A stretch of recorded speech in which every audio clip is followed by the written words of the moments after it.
Hello friends, welcome back to techarkit YouTube channel. My name is Ravi. In this video session, we are going to see the next topic on the Kubernetes, like how you can create a pod or the deploy a pod on Kubernetes cluster using the two methods. One is an interactive way to create the pods, another is a declarative way to create a pods, right? So let's see how you can do that. So here is the cluster. In this we have the, let's see that how many nodes we have here. So I could see that I have three nodes here, which is running from last 43 hours. Um, and let's see that is there any pods. So you can write pods or PO or pod or anything works here. Okay, so no resources found. So that there is in the default namespace, there is no pods is it. So there is no pods deployed or created. Let's see that how you can create the pod here. Let's see that kubectl and say run, and I am saying is that nginx1 and hyphen image equal to nginx. So now you can see that the port says created kubectl get pods. Now you can see that the container is creating, so that says as container is creating. Now again let's see after a few minutes, and it should able to create the pod successfully, right? So after that, now you can just try to describe that information, so that you'll get lot of information about that pod, what actually the pod is. Describe the nginx. So I am just describing this nginx pod here. Now let's see here what the pod actually deployed here. So you can see that the name is nginx and the namespace is default. So we did not specify any namespace here. So that's why. And priority is also set to 0. Service account which is used as a default. We did not utilize any service accounts created or anything. So just a interactive way we are just creating. And where it is deployed on the kube node 2, which is 102 is the node, and start time is this one, and you can see that it is labeled as run and nginx. Okay, so the label is very important when in the Kubernetes namespace, right? So the labels are basically targeting the particular pod when you name it. So the name is a key value pair, so that they can assign the key value pair to that particular port. So that's why you can identify uniquely on the labels. So the label should be properly named so that you can able to um, identify them properly, right? So the state is running, and with the IP address which is assigned is 10.38.0.1. So it will automatically pick up the IP address from the list or the CIDR range we have provided while creating the cluster, right? So here the main thing you notice is that you can see that normally scheduled and the default scheduler. So as we speak that whenever you are deploying the cluster, so there by default component is a scheduler, right? The scheduler is picked up and it is successfully assigned the nginx pod to the kube node 2, right? So then after that it tried something to download the network and creating, so then it did not went well. Then after that, after deploying the network, it could able to pick up that and assign the correct network to that one, right? So this is the one way that you can deploy the deploy the pods. So both the pods are running now, and if you want to delete the pod, basically it's very simple. Is that kubectl delete pod and provide the pod name, pod or pods, anything it works. Let's say I would like to delete the nginx one. So now you can see that the pod nginx has been deleted. So that quickly you can deploy a pod and you can destroy a pod. It's very super fast. You can do that, right? That much fast you can bring up the services, or that much fast you can shut down the services on the Kubernetes. So one way we see that we could able to do using the interactive way, but that is not the always we want, right? So we don't need to manually go and hit the commands and create the pods, right? We want to create the pods based on the configuration what we are requiring, like infrastructure as a code. So in that, how you can define the configuration in a declarative way. So all Kubernetes works based on the principle of desired state. So how what desired state you are specifying on the configuration file, that's how it deploys the pods, and that's how it runs the pods on the Kubernetes. So in declarative way, let's try to create some YAML file, nginx.yaml, and here I'm writing the first one is the API version. So the API version we have to call. So basically, how you know that whether this API version you're calling is right or not. So first of all, you have to verify using the kubectl command. Kubectl, let's say API resources, right?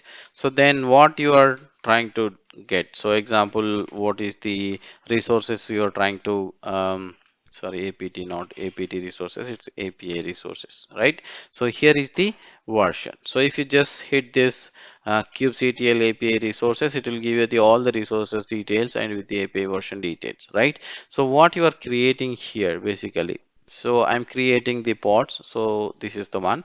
So I have to call the API version which is presented here, right? So that is what I have to specify over there. Otherwise, it makes the does not actually call that proper version, so it won't create the pod.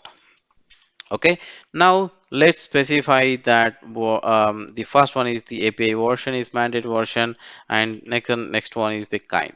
Kind is means the resource type what you want to specify. The resource type what you can specify is that anything. So resource type is something like anything like pod, service, deployment, config max, secret, or anything. So in the resource, the kind means it defines in the Kubernetes is something like a resource being described in a ML file. So that is called as a kind. So we are definition of the resource type is a kind. That's the kind we are specifying here. Next option, so the API version is mandatory version and kind is also mandatory option.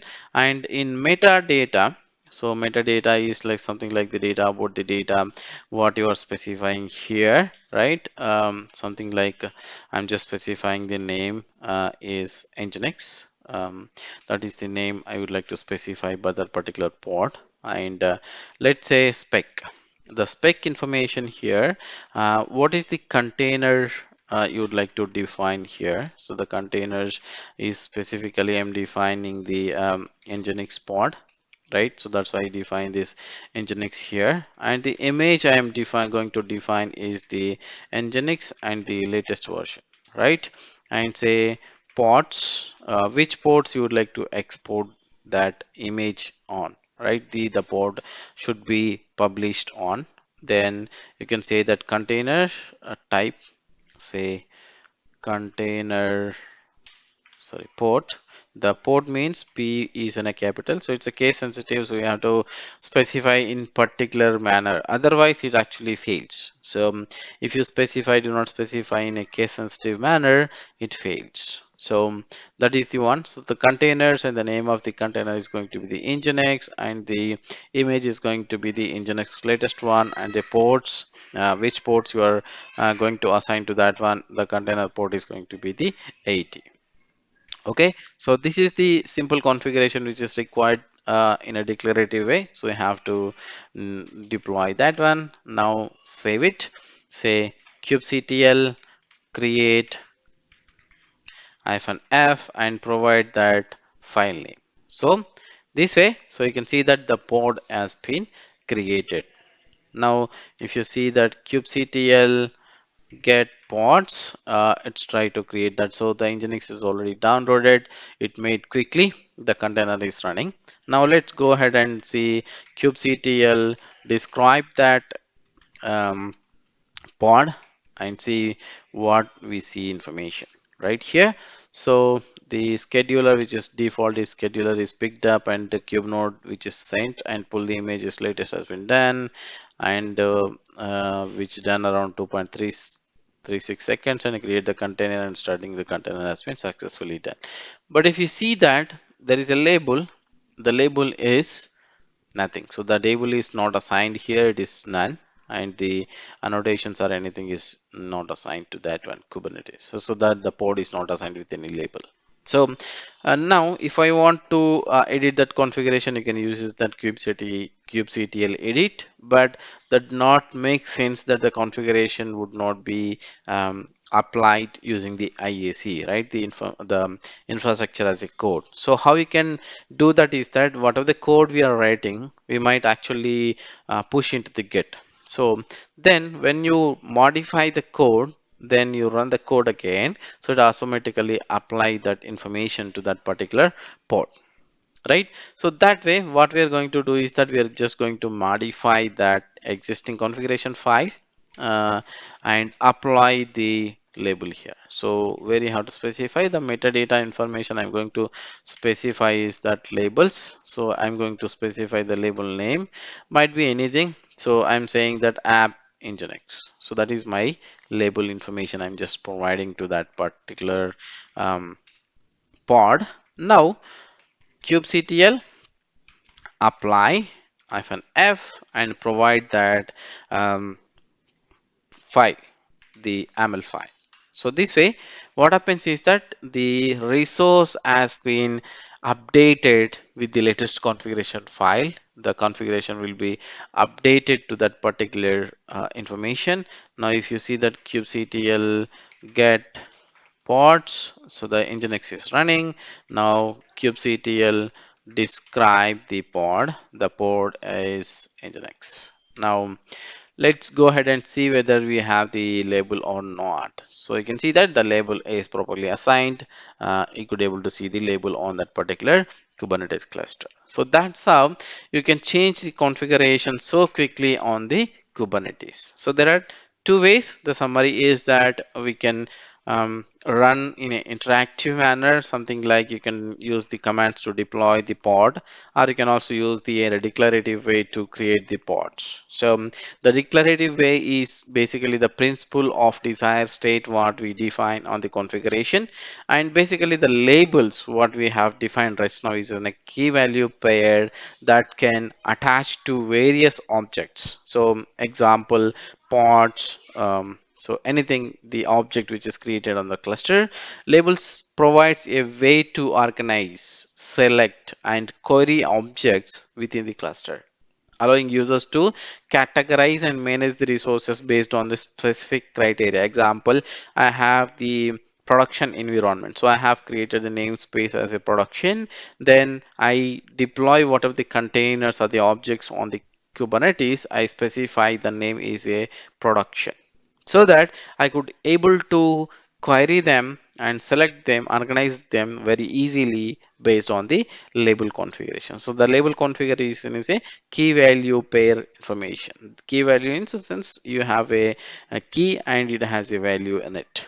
So when deploying the pod using the YAML definition, labels can be included to add metadata, enable more sophisticated control over the pod's life cycle. So that's all about the how you can do the pod creation or the pod deployment on the Kubernetes cluster with an interactive way and as well as in a declarative way. Thanks for watching. Stay tuned. Please subscribe to the channel for more upcoming videos and courses. Please follow us on social networking sites.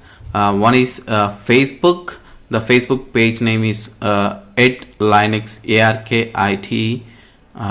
You can click on this button here and click like page so that you can follow us on Facebook. The next one is Instagram. Instagram name page name is arkit.co.in. Click on follow button to follow me. And Twitter, if you have any questions on subject line, or if you have anything, you can just tweet me at a ravikumar48. So I will reply you most on the tweet back. For anything related, if you want to latest articles on my website, so here is my website details and email address details. You can reach me over here.